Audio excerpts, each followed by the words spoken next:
Ito, dito naman tayo sa range. Mga G36 sa wakas gumagana na. Pinutok ko na ito ng mga ilang beses. Isang beses pa lang, 10 months. Wala naman supply. 40 months. Ito pa rin yung pinupukahan natin. Kaya ito steel gallery. Hindi pa. Kaya may mga katabi tayo. So, testing. Okay. Kaya na naman.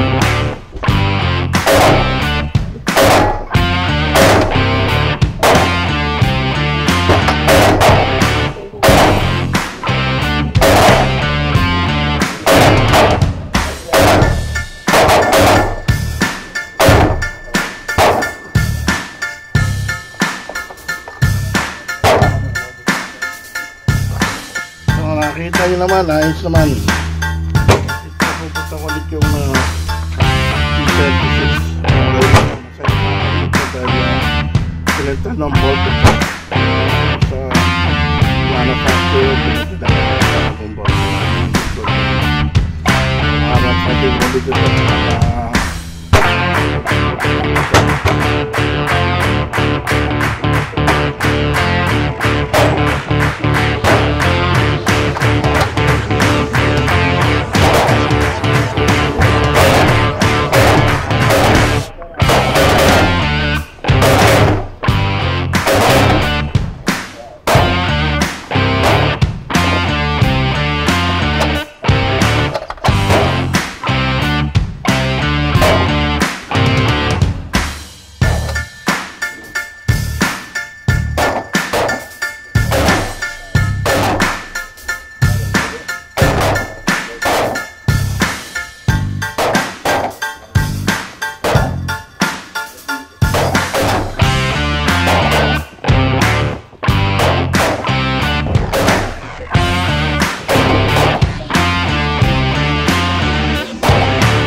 Ito, try natin i-zero mga 50 yards, mga 5 rounds natin.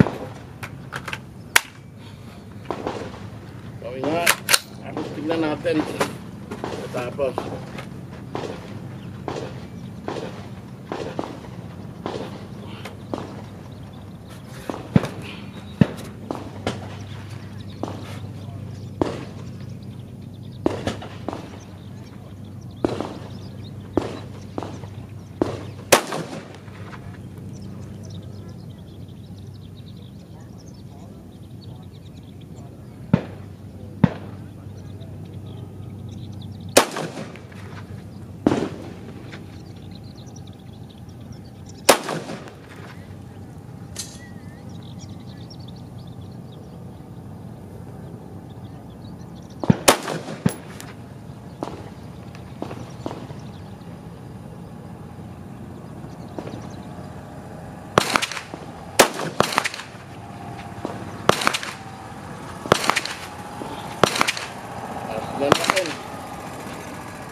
konti na lang, konting adjustment.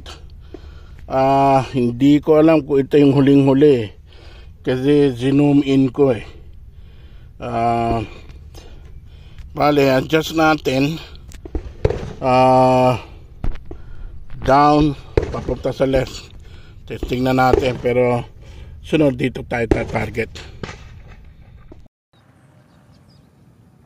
Okay, round 2 natin, in-adjust ko na ng konti. Safety off.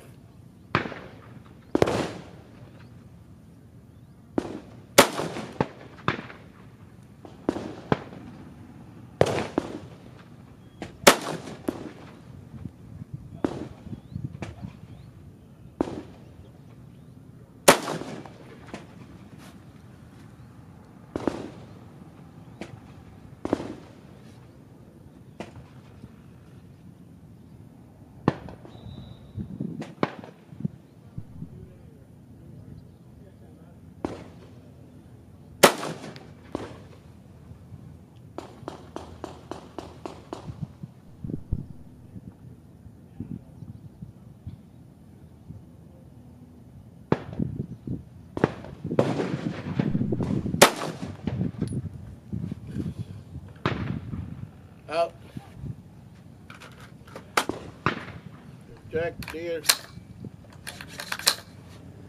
Come down. The second round. So 1, 2, 3, 4, 5. Teka. Ang dami pa palang ibang tama ito eh.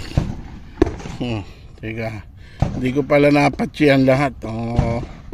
Pampatotex. Teka, lalagyan natin tape. Tapos lalagyan natin tape ito. Round 3. So yan, third round. Load na ulit tayo. Yan natin. Okay. Going hot.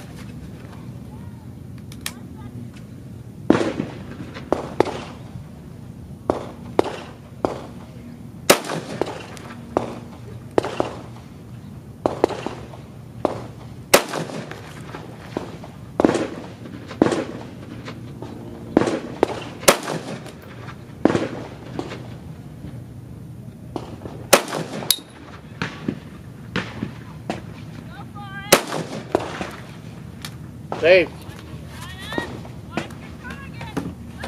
Tingnan natin.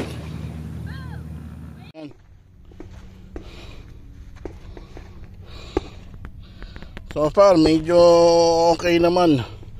Bababa lang natin ng konti siguro. Pinagtataka ko, ba't 4 lang eh. So, titipa natin yan. 4 lang ito nakita ko. Pero malabo naman tumama lahat pareho doon sa isang butas, unless napakagaling ko na hindi naman. Tapos dito naman tayo, patsiyan ko to, tapos pero medyo malaki ng improvement yan. Ayan, okay naman. 1, 2, 3, 4, 5. Ito rin 1, 2, 3, 4, 5. Okay na sa akin yan. Hindi na ako mag-aksaya ng bala. Hindi naman tayo hindi naman tayo marksman. Kaya kung yan natatagetin natin, walang problema. Kung yun naman mas malaki, siguradong masatamaan. Importante, mahalaga eh. Okay, retrata na naman. So ayan, ayos na tayo sa G36 yung huling pinutok pa na natin, kung hindi nabanggit, Wolf naman 62 grain.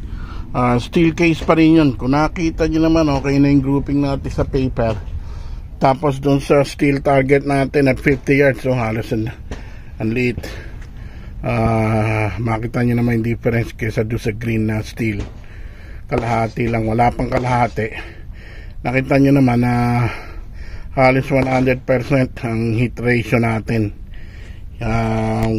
Yun nga lang, medyo nakasangkalan tayo para stable. So yung accuracy ng barrel, yung pagkakaano natin, setup natin, okay na. So depende na lang yan sa operator, kung di ba, katulad ko, hindi kaya minsan magmimintis, di ba? Pero pagdating naman, sabi ko nga, pag na-setup na natin yung scope, okay na. Sige mga kaboga, ratrata na ulit. Meron tayong isang pampuputok.